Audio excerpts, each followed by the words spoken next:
Winners triumphs again. Not only a new star, but maybe a world champ. And the kids of IMSA come of age. This and more next on Speedweek.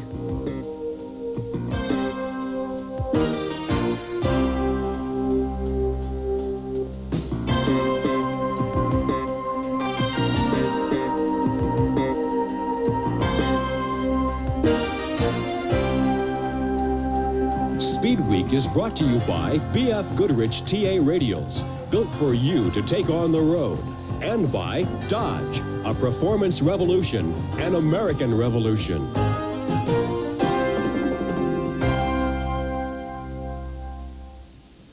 Since we talked with you last, autumn arrived in the U.S. and several major auto races were held. Hi, everyone, and welcome to Speedweek. I'm Larry Newber. And I'm Bob Jenkins. One of those events held in Martinsville, Virginia Speedway. That's where we begin this week's Speed Week.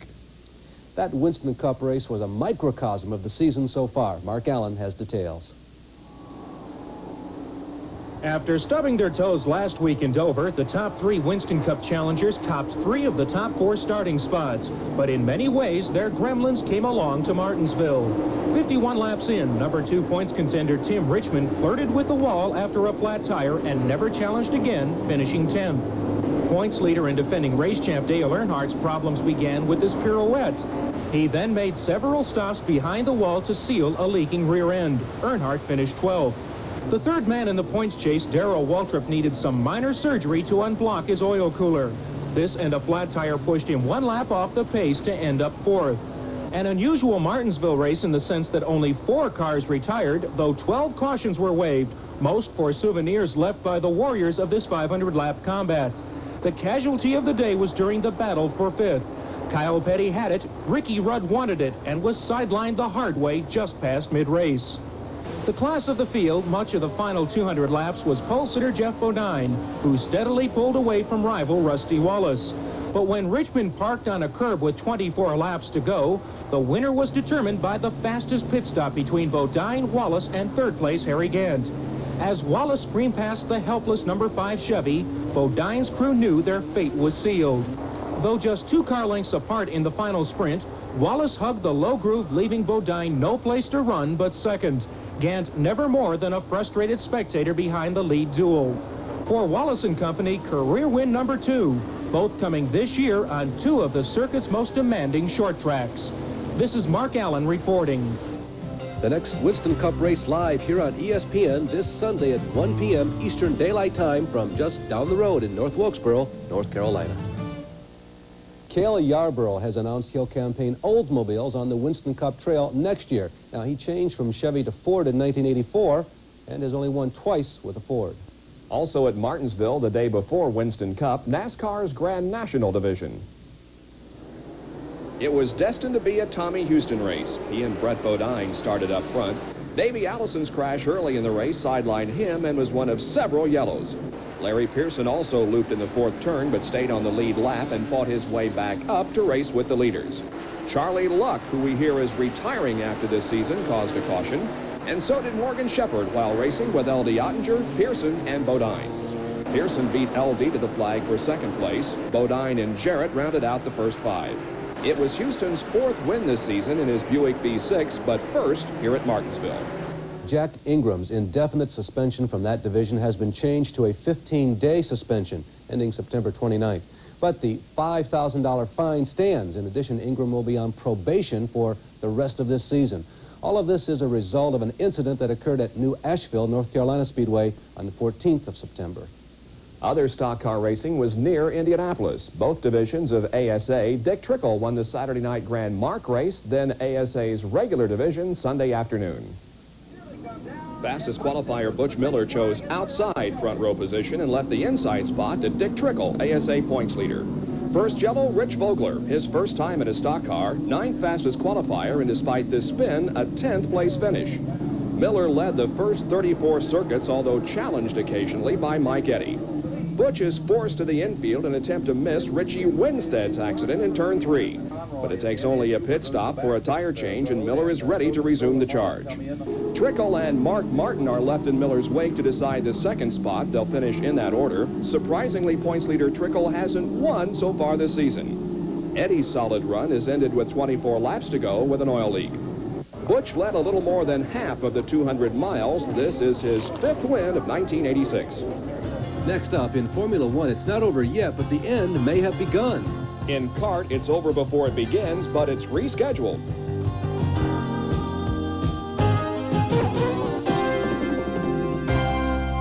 Last time I suggested this year's World Championship might not be won by one driver, but lost by 3 others. Well, Sunday in Portugal, Nigel Mansell crushed that theory. Nigel didn't clinch, but should he win, last week will likely emerge as the season's crowning moment and the decisive race. That dash we've all been waiting for happened. The gang of 4 each finished. Mansell, Prost, Piquet, Senna, and the other 6 of F1's Big Ten played prominent roles, including 5th through 8th place finishes. Only Gerhard Berger and Keke Rosberg failed to race all 70 laps on the undulating course. Only problem was Nigel didn't wait for anybody. Even his pit stop couldn't tug him from the lead. It was a smashing win. The Ferrari strong again. Stefan Johansson had a 5th until waltzing Matilda again with Berger. He zoomed back but finished 6th behind his teammate Alboreto. They handled 2nd like a hot potato. Piquet had a grasp until a solo spin, brake suspected. Senna white-knuckled it until the well dried on the final lap. His 4th place eliminated him from the championship. Prost inherited 2nd, Piquet 3rd. Nigel leads by 10 points. For either Alain or Nelson to win, they need at least 2 seconds and 1 DNF from Mansell.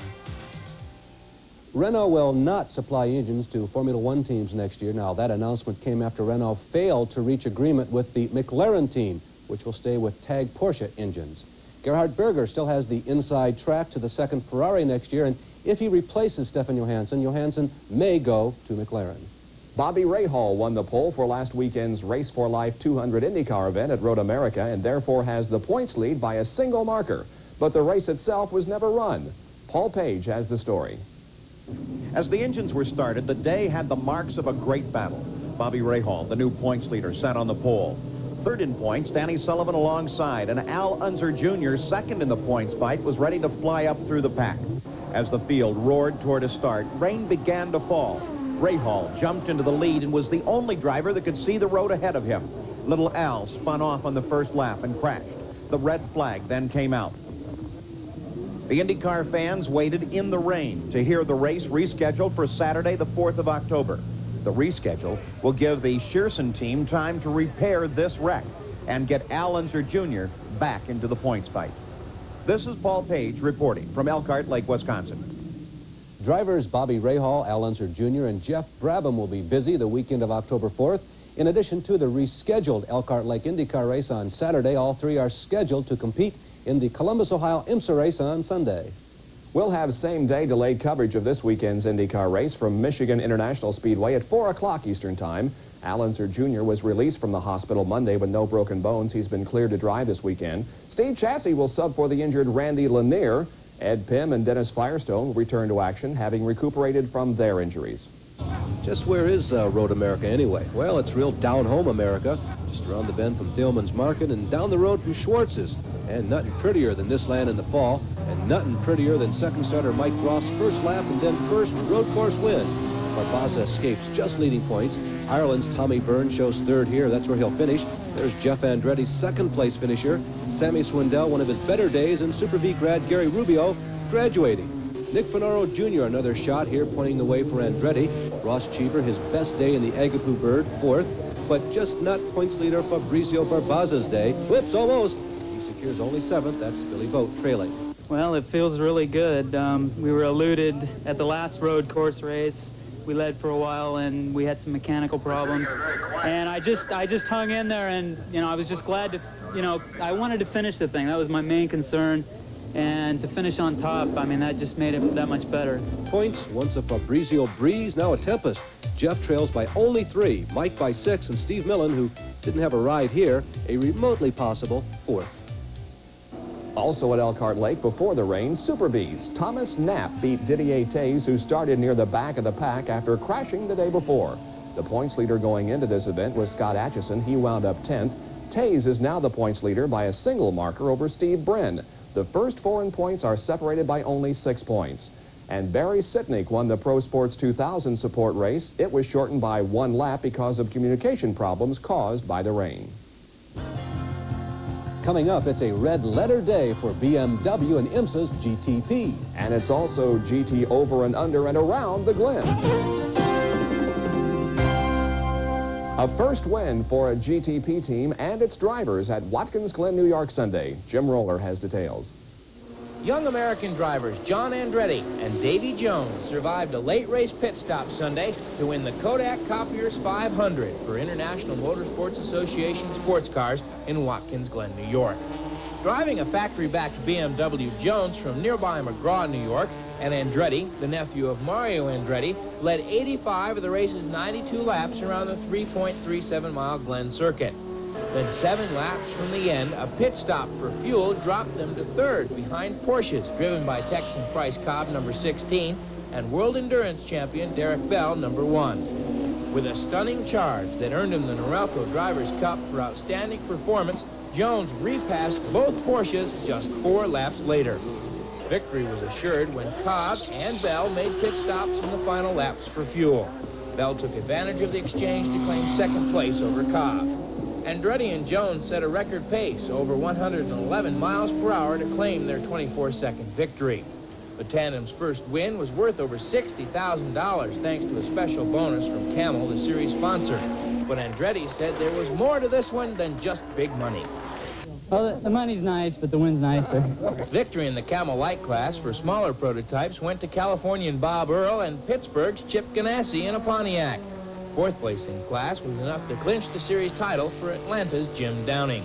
Reporting from Watkins Glen, New York, this is Jim Roller. Tom Gloy crashed the 4-cylinder Ford Probe during testing Monday. He sustained a slight concussion but was released from the hospital. The Porsche factory will enter a 961, the racing version of the 959, in the IMSA finale at Daytona next month. It'll be the second time the car has raced on a circuit course. The first time it was 7th at Le Mans. The drivers will be named later. That car might compete in the GTO division next season.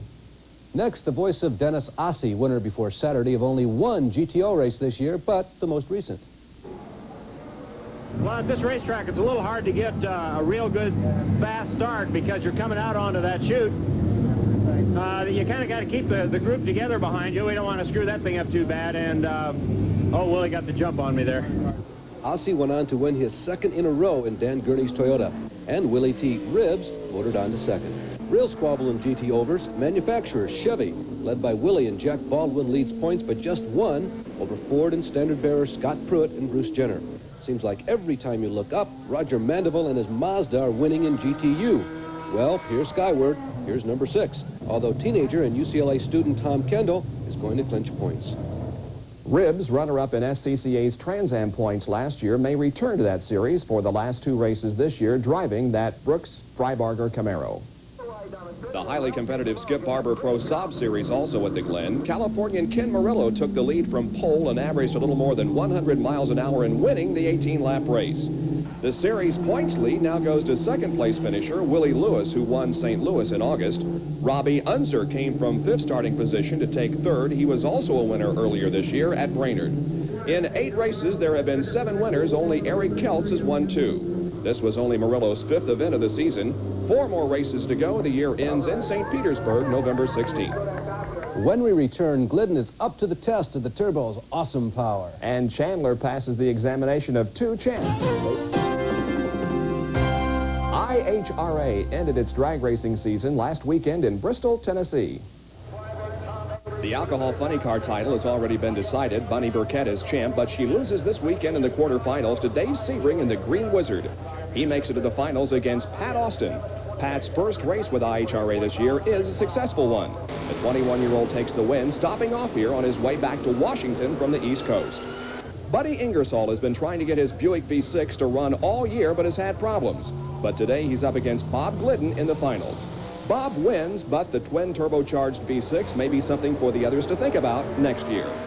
Mark Oswald is already funny car champ and padded his lead with another win here. He defeats Dominic D.A. Santucci in his Black Magic 86 T-Bird. It's his first run in IHRA this season after a full year last year. Bob Lanier may have had the biggest feat in pro basketball, but motorcycle racing has its own big foot. Those are the 2 biggest feats in AMA, even though they support a stick of dynamite that's only 5'8" or so.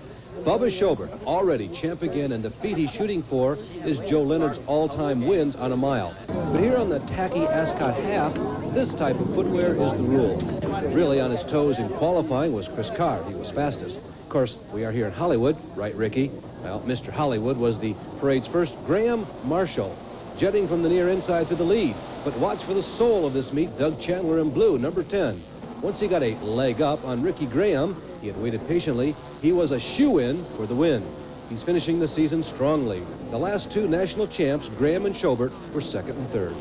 David Bailey, Rick Johnson, and Johnny O'Mara won their respective classes and led the U.S. to its 5th consecutive World Motocross Championship Sunday in Italy. Sweden's Stig Blomqvist and Bruno Berglund won the Hong Kong to Peking rally in an Audi Quattro. And speaking of Audis, Bobby Unser Sr. will drive one in the SCCA final showroom stock endurance race this weekend at Mid-Ohio. His teammate, former Olympic swimmer Steve Lundquist. You might say Steve Kinser had an up-and-down World of Outlaw weekend. This was the down part during qualifying. And that was just one of many flips at the Silver Dollar Speedway in Chico, California. Here's Jack Haudenschild, and taking an even more exciting ride to the infield is Brent Kading. Sammy Swindell, running as high as 4th in the ARS race in Wisconsin earlier in the day, wins 2 preliminaries, but is sidelined with suspension problems after this encounter. Kinser went on to win the $12,000 Gold Cup. Other sprint car action at Williams Grove, Pennsylvania. This Johnny Mackison flip sent him to the hospital with undisclosed injuries. Doug Wolfgang squeezed by Paul Lothier on the 48th lap to give Doug his 3rd consecutive National Open at the Grove. Ever wonder why some race teams qualify with one engine and race with another? Well, Kenny Bernstein can answer that in this week's Bernstein File, brought to you by Budweiser. Have you ever wondered why certain cars go faster on qualifying day than they do actually during the race? You know, people used to say they take out the qualifying motor and put in the race motor, and I didn't really understand what they meant. I didn't really think there was a difference in the two, but there is a big difference. Race day motors are made to go 500 miles, but a qualifier is like a grenade, a short fuse. It's made to only go 1 lap as fast as it can go. And there's a big difference in the two, not only in cost, but in the insides of each engine. For instance, in a qualifying motor, the pistons and rods and crankshaft are all lighter, maybe made out of titanium parts. And the reason is to get more RPMs, which make more horsepower and go faster. But again, you have to remember, they're short-lived grenade engines. They don't last long. I'm Kenny Bernstein. Now here's this week's trivia question. Bob Sineker has the most. Who is next in career ASA wins? A, Dick Trickle, B, Mike Eddy, C, Mark Martin, D, Butch Miller, or E, John Anderson? Larry will have the... Here's the answer to this week's trivia question. 4-time champ Eddy is 3rd, 22 wins. Mark Martin, 3 season crowns, has 20. And Miller, who has won most of his wins over the last 2 years, has a total of 12. And John Anderson, killed in a highway accident this season, has only 6. But the answer is A, Dick Trickle. His 24 trails Senekers, 58. Spills, thrills, and excitement, all part of the Budweiser Professional Hill Climb in Jefferson, Pennsylvania. The challenge is quite simple. Ride your motorcycle up this hill. But things can and sometimes do go wrong. Doyle Disbennett creates a lot of dust, but doesn't make it all the way up. Here's Steve Crowder, who executes a spin worth about 8 on a scale of 10. Ralph Krieger has an interesting ride. Off the course. Hang on, don't let go, stay with it. Boom! Sorry. Rodney Riddle proves this type of thing can be painful and sometimes can result in some pretty serious injuries.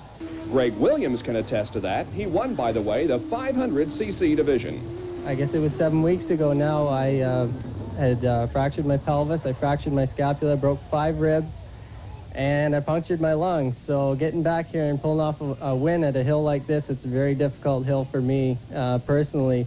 It's just a super day. The 750cc winner, Randy Gabriel, crests the hill in just 6.24 seconds. Well, I guess things are looking up. Well, this Saturday, live modified racing from North Wilkesboro, North Carolina at 1 o'clock Eastern.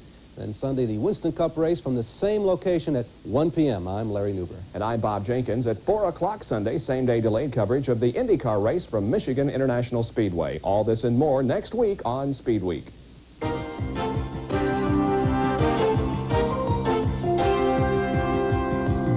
Speedweek has been brought to you by B.F. Goodrich TA Radials.